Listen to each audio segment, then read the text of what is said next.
Bonjour les amis, bonjour tout le monde, comment allez-vous? J'espère que vous allez bien, j'espère aussi si vous habitez en France que vous n'avez pas été trop touché par les intempéries et ces orages très violents. J'ai vu notamment sur Paris, ça a été vraiment catastrophique et j'espère franchement que ça s'est bien passé pour vous. Voilà, c'est tout le bien que je souhaite et si jamais vous faites partie des sinistrés, eh bien bon courage. Courage aussi aux personnes qui habitent dans la région de La Rochelle, dans l'ouest du pays, qui eux ont été touchés par un tremblement de terre assez puissant avec pas mal de dégâts.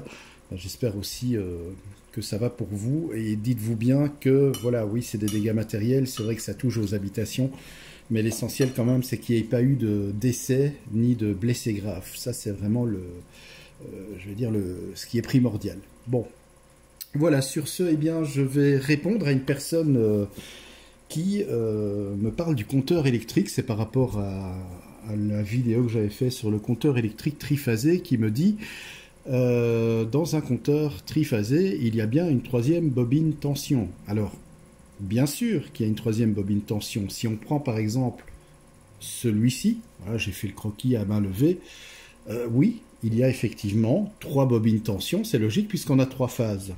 Mais je peux d'ores et déjà dire à cette personne que les compteurs triphasés en Belgique, enfin maintenant on les utilise beaucoup moins puisqu'ils sont remplacés par le compteur intelligent, c'est de l'électronique maintenant, mais les modèles de compteurs pour le 3 fois 230 volts, ils n'utilisent pas la troisième bobine. Et plus exactement, c'est la bobine du milieu qui ne s'y trouve pas. Pourquoi? Eh bien je l'explique ici dans ce schéma et dans cette petite explication, et vous allez comprendre pourquoi. Alors, dans un 3 fois 230 volts, forcément, on n'a pas de neutre. Alors, pour que les bobines tension reçoivent bien le 230 volts, eh bien, le neutre, il faut faire un pontage avec la phase 2 comme ceci, pour amener la phase 2 au neutre. Ainsi, effectivement, la première bobine tension de la phase 1 va être alimentée entre la phase 1 et la phase 2. La deuxième bobine tension, eh bien, elle, en fait, elle ne va pas être alimentée. Elle est bien sûr là physiquement dans le compteur, mais elle ne sert à rien. Parce qu'en fait, elle va recevoir ici la phase 2 et elle sera alimentée par la même phase. Donc autrement dit, même potentiel, pas de tension à ces bornes. Donc la bobine tension ne sert à rien. Et bien entendu, ici, la bobine tension de la phase 3 va être alimentée entre la phase 3 et la phase 2, qui en fait remplace le neutre.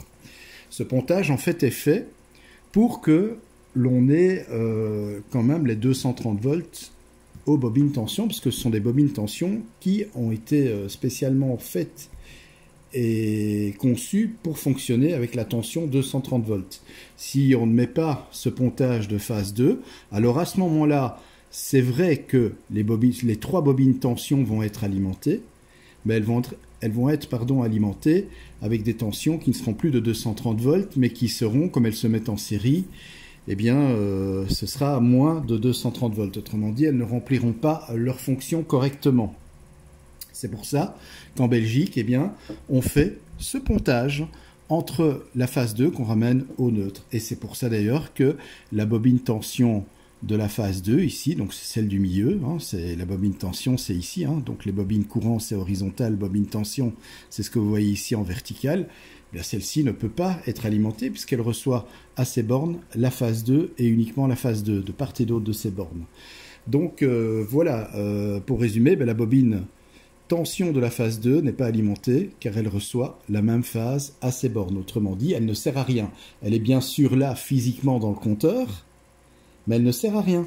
Elle ne sert à rien parce qu'elle n'est pas alimentée. Autrement dit, il y a bien effectivement trois bobines courant, c'est le plus gros bobinage que l'on trouve dans le compteur. Hein, donc le bobine courant, en fait, pour vous prendre la phase 1, c'est ce qui reprend ici, on rentre dans la bobine courant, comme ceci, et on ressort pour aller vers phase 1', c'est-à-dire la sortie, qui va vers votre coffret divisionnaire, vers votre différentiel général.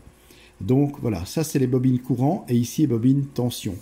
Donc voilà, effectivement je suis d'accord avec cette personne pour dire que oui, il y a bien 3 bobines tension, entièrement d'accord avec elle, uniquement bien sûr pour les modèles 3 fois 230 volts. Ici, j'ai mis un modèle 3 fois 400 volts plus neutre, mais je vous assure, et il faudrait que je retrouve d'ailleurs une plaque signalétique, sur le compteur électrique 3 fois 230 volts, en fait, ici au milieu, on n'a pas cette bobine tension. Elle n'y est pas. Ils ne la mettent pas parce qu'elle ne sert à rien. Voilà. Merci d'avoir regardé cette courte vidéo en électricité. Je vous souhaite un très très bon mardi, une bonne fin de journée, un bon début de soirée. Je vous retrouve aussi prochainement et notamment encore cette semaine.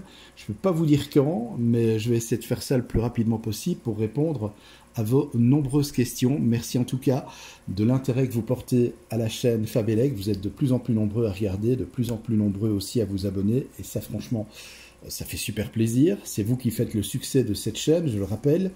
Et puis, bien entendu, si ce n'est déjà fait, n'oubliez pas de vous abonner, d'activer la cloche de notification. Ainsi, eh bien, vous serez au courant de toutes les vidéos qui sortent sur la chaîne Fabelec. Allez, je vous embrasse et je vous dis à très bientôt.